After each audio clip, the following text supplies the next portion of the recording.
never been a moment you were forgotten. You are not hopeless. Though you have been broken, your innocence stolen. I hear you whisper underneath your breath. I hear your SOS, your SOS.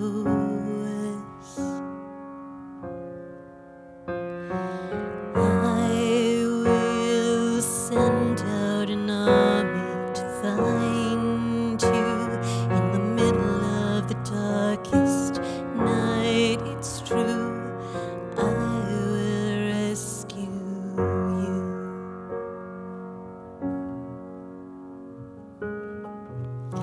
We know very little of Joseph, the man who raised the Son of God as his own child.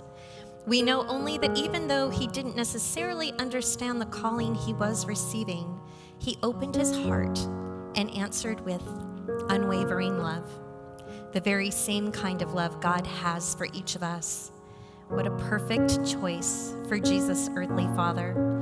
About this unconditional love, modeled so beautifully by Joseph, Richard Rohr writes, "My final conviction is that we cannot dismantle the violence we see in the world if we allow threats and promises to be the overreaching frame of Christianity or any religious or secular creed.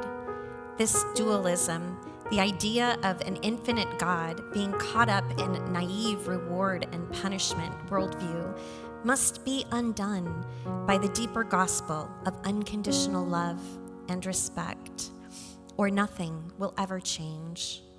We will not. We cannot understand or absorb the compelling message of the prophets so long as we wallow in fear, threat, self-interest to dominate the story.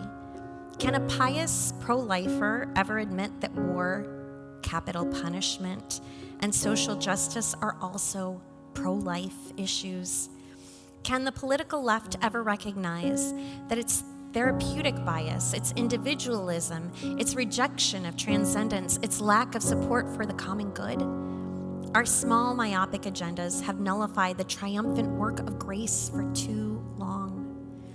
So I would like to end with a parable that shows how it looks when our new and everlasting covenant is reordered entirely in love.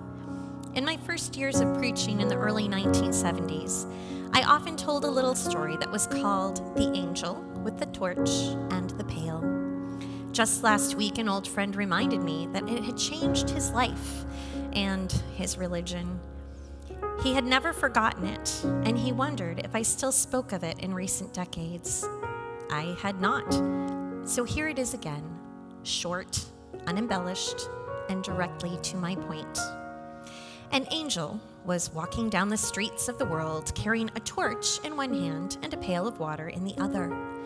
A woman asked the angel, "What are you doing with that torch and pail?"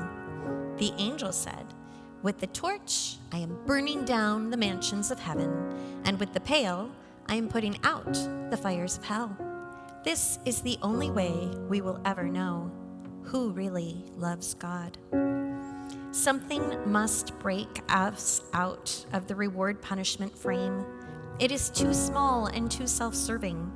It makes God, an ever-evolving and expanding universe, seem equally small and petty.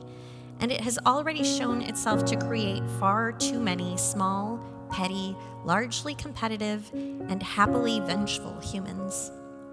Yet, in spite of it all, the universe remains one giant self-revelation of the fabulous nature of God. Not a small stage where one slice of the human species can show itself to be a winner or a loser. Somehow, the loving people I have met across the world seem to know that if it is love at all, it has to be love for everybody. As soon as you even begin to parcel it out, you are not in the great field of love. The prophets want us to love God above all else and be loved by God above all other partners, which will and must lead to universal love, the kind that sets out to rescue those we'd much rather condemn. That is the prophet's hard-won conclusion, their tear-filled victory. Is there any other kind of winning?